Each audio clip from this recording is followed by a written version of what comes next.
Hello guys, welcome back to my channel, or welcome if this is your first time. This is a quick video. I haven't done one for a couple of weeks. I've been busy with work, life catches up with you, and I've had other things that have been more pressing to deal with. But now, today is December the 10th, we're build up to Christmas. I don't tend to buy a lot of records during December time, or sort of late November, December time, because I know my family will buy me records, new ones at least. So there's a few records that I want that I haven't got yet, because I may get them for Christmas. If I don't get them for Christmas, I'll get them in the new year, like sort of a couple of weeks after Christmas, or maybe straight after Christmas. I want the Beatles Red and Blue albums, the remixes. I want the Kinks, the Journey Part 2. Haven't got that yet. Although I did look at it. I went to HMV's Lakeside Shopping Centre yesterday. It was the wife's birthday, and I spent a little bit of time in HMV's, and I picked it up in there, had a quick look at it. Yeah, it looks good. I've got part 1, I want part 2 now. But anyway, I digress. I've got a few, I've got 1, 2, 3, I've got 4 records here, 1 new release and 3 original pressings, and one that I'd like to discuss sound quality about. But without further ado, let's crack on with this video. And the first one that I want to talk about, which I've been hanging out to get this for quite a while, and that is the Who's Tommy film soundtrack. This is really good, actually. I don't really like Anne Margaret, it's a singing voice, but the rest of it is good, and I like the arrangements of some of the songs on here. The arrangement of I'm Free is brilliant. I actually think the arrangement of I'm Free on this is better than what's on the Tommy studio album. Yeah, it's a really great album, actually. If you've not seen the film, Oliver Reed, Anne Margaret, Paul Nicholas, I was going to say David Essex. I always get Paul Nicholas and David Essex mixed up, because they're from the same sort of era. Paul Nicholas plays Cousin Kevin. You've got Keith Moon in it that plays Uncle Ernie. It's a good film, actually. Jack Nicholson's in there, he plays the Doctor. But I think it's Roger Daltrey, his iconic persona is Tommy. Oh, Tina Turner is on there as the Acid Queen, which is absolutely brilliant. Yeah, worth checking out if you've not got it. I paid about £15 for this, I think, and it's in VG Plus condition. The jacket's a little bit worn in the corners there, but all in all, the actual vinyl record is in good nick.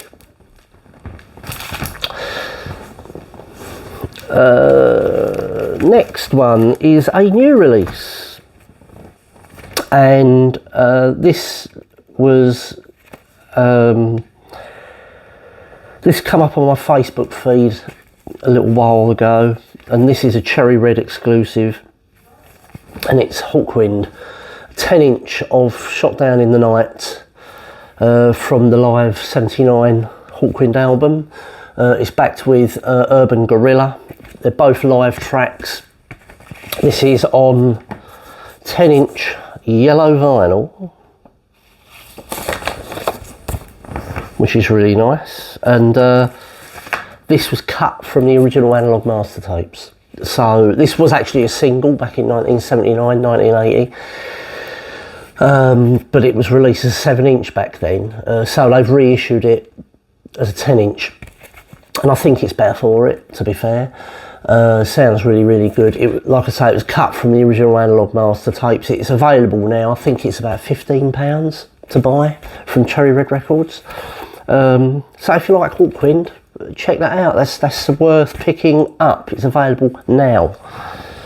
Next, This is a band I'm getting back into. I used to have all their records and then sold them all at, you know, back in the early 2000s, and since then I've not really bought anything of theirs. So I'm playing catch up now. And I bought this as my first foray back into this band, and that is Marillion and Fear, which stands for Fuck Everyone and Run, I think. Yeah, Fuck Everyone and Run. This is a double album. If all you know about Marillion is Kaylee and that sort of stuff, the Fish era stuff, and you've not heard any of the Steve Hogarth era stuff, you know, I can't believe that we're still talking about this. You know, Steve Hogarth joined Marillion in 1989 with their first album, which was released, which was Season's End. And he's been with them longer and made more albums with them than what Fish did.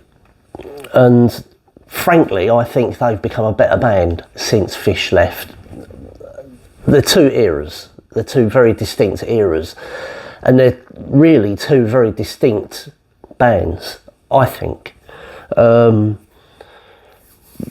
Fish era was more stuck in that 70s prog vibe thing, where Steve Hogarth's Marillion has become more contemporary and more present and more up to date, really. This is a cracking album. Excuse me. This is a cracking album. I've listened to this whole album back to back. It's highly, highly recommended. The musicianship of this band is second to none. It's seriously good. If you like Radiohead, if you like progressive music, if you like stuff with deep meanings to it, check it out. I'm going to get their next album, the one that come after this, I forget what it's called now. I'm going to get that next anyway. But yeah, this is Fear, and like I say, cracking album. Let's show you the records. It doesn't come in polylined, and it just comes in a card, you know. This is an original pressing. They're actually still selling the originals on their website from when it was first released, and yeah, they haven't repressed it yet, is what I'm saying. So these are from the first pressing run, and it sounds really good. There was a limited edition version which you can get. Can't get it back in the sleeve. I will put this in the Japanese sleeve when I get a minute. Not done it yet. There was a version that you could get. I think it was the first 500 copies when they first released it. It was signed by the band on the front. You can actually get that on Discogs. It's not that. It's quite reasonably priced, actually, about 30-40 quid for a signed one. But yeah, Fear, Marillion. Really, really good. There's the spine. See if I can show you the. Come on. There you go. Oh, nearly. No, okay. It's not good. It's not playing ball today. And there's the back. It's a great album. Then we get on to the last one, and I want to have a discussion about this, and I want your opinions on this. I've decided to get a few records by Florence and the Machine. I think they're a great album, a great band, and I got as a digital download when it come out How Big, How Blue, How Beautiful, and I listened to that on my phone, like headset, and in the car as well. It sounded really, really good. So I thought, you know what, I'm going to buy it on vinyl, and there it is. What can I say about this? It's a brilliant, brilliant album. However, I have got a few nags about this, a few grumbles about this record. This is a really good record. There's the spine, you can't, come on, woo, come on, there we go. This is a first pressing. It's got a lovely glossy sleeve. I don't know if you call it a laminated sleeve. It feels like it's a laminated sleeve, but it's lovely and glossy and nice. First Bugbear. It's a double album, but it's a single sleeve, which I think is cheap, really. I would love to have seen it as a gatefold. However, let's take the records out and I'll show you the inners. Now these are not glossy, these are matte inners. They're not polylined. There's the other record.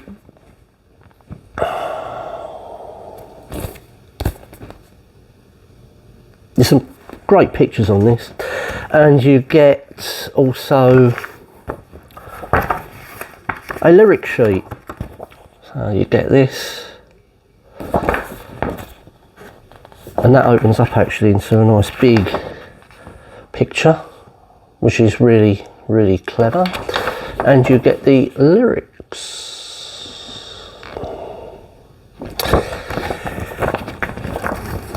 I'll show you the records themselves.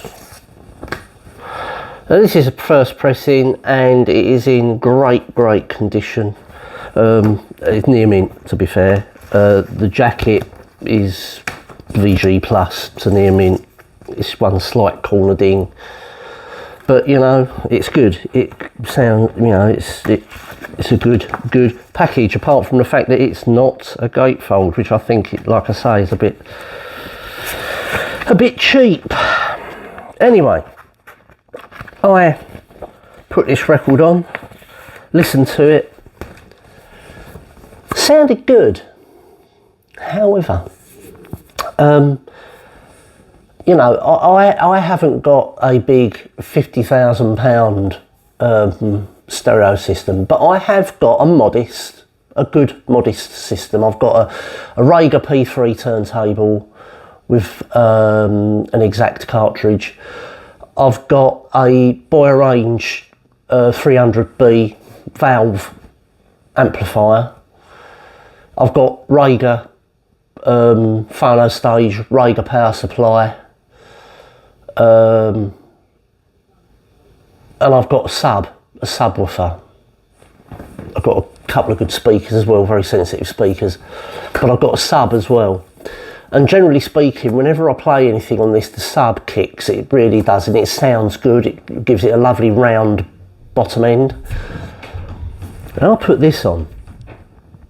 There's no bass. The bass is all but gone. Listen to it on headphones, and it might be because you can play about with a graphic or something like that, but you can boost the bass. The bass on it, the mastering on this is awful, to be fair. Hit me up in the comments if you disagree or if you think otherwise. But it's quite a flat sounding record. There's very few dynamics in it. I think this was obviously recorded digitally, and I think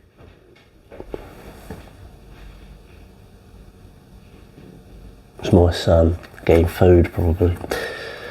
This was recorded digitally, and I think they've obviously, because with digital you've got a bigger frequency range and vinyl is less, so they have to compress it to get it onto vinyl, and I think that's what they've done here, to fit it on, to get it to sort of react properly on vinyl. They've had to compress the life out of it, and it sounds awful. It doesn't sound very good at all, which is a shame, because I really like this record.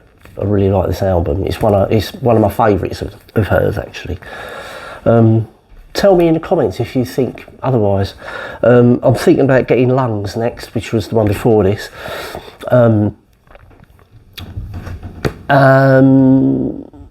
Is that any better?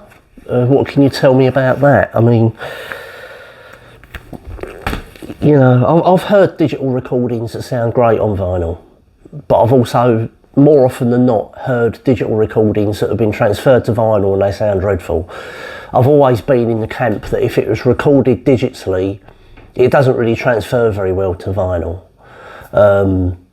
Case in question, the new Beatles single,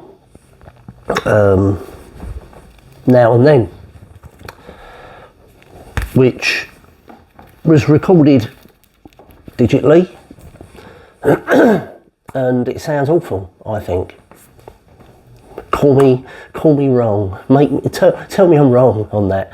It doesn't sound very good because there's very few dynamics in it. Everything's there, and if you look at the sound waves of that, it's heavily compressed. I think this is the same, and it's fallen foul of brick walling, even on vinyl, which is a shame. I was really disappointed because I thought I was going to put this on and it was going to be more dynamic. I thought it was going to be more dynamic, but I was sadly misled. Anyway, that's it for today. Put your comments down below. I really do like listening and reading to your comments. I think there's going to be 1 or 2 more videos before Christmas. Let me know what you want for Christmas. I'm not going to buy it for you. But what are you hoping to get for Christmas, vinyl-wise or music-wise? Are you wanting the Beatles records, the Red and the Blue Album? Oh, that's what I want. That's what I'm looking for. I'm hopefully going to do a review of those. I have been listening to them digitally. I don't actually have the vinyl of them yet, but I have been listening to them digitally. I've been taking my time with that. I'm going to be doing a deep dive review of that, both albums actually. At the moment I'm just going through my note making period. Okay, so once I've finished doing that, I'll try and get that out before Christmas actually, and we'll leave it at that. I've got a few videos coming up, I just haven't had time to do them. I want to do the Wet Dream shootout video, like I say. I want to do the red and blue reviews. There's a few other bits and pieces I've got coming, so click like and subscribe if you like this sort of content, and I shall see you in the next one. Cheers, bye bye now.